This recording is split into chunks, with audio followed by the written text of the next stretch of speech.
जंगल में चल पड़े।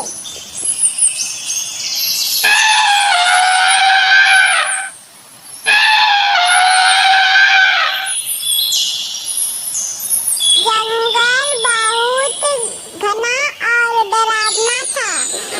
जंगल घना और बहुत खतरनाक था। उसी रास्ते से दोनों होकर जाता था। जंगल में एक चालाक लोमड़ी रहती थी।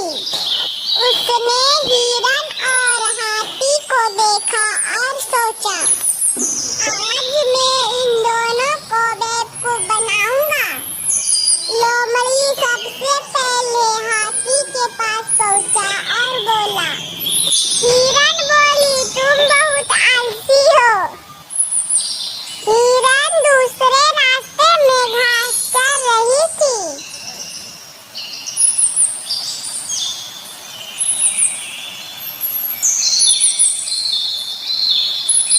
चलते चलते हिरन आगे बढ़ गया था। फिर लोमड़ी हिरन के पास जाने लगा और बोला, अब मैं हिरन को बेवकूफ बनाऊंगा। लोमड़ी चलते चलते हिरन के पास पहुंची और बोली।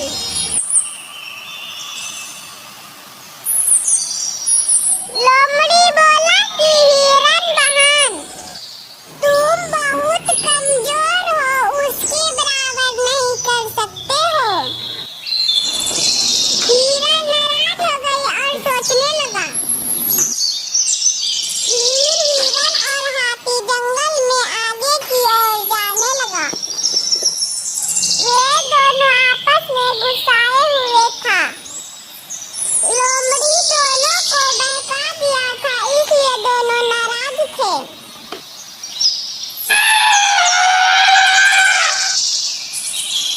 चलते चलते रास्ते में उसे एक गिलहरी दिखाई दिया। चलते चलते गिलहरी के पास गया और बोली। गिलहरी पेड़ से गिरकर रो रहा था। उसे बहुत जोर से चोट लग गया था। वह मदद के लिए पुकार रहा था, कोई तो मेरी मदद करो।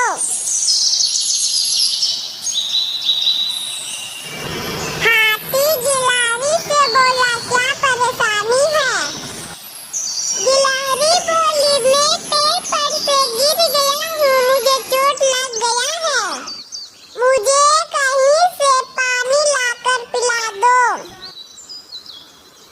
गिलहरी का बात सुनकर हिरन जंगल की ओर निकल पड़े। हिरन पानी इधर उधर ढूंढ रहा था।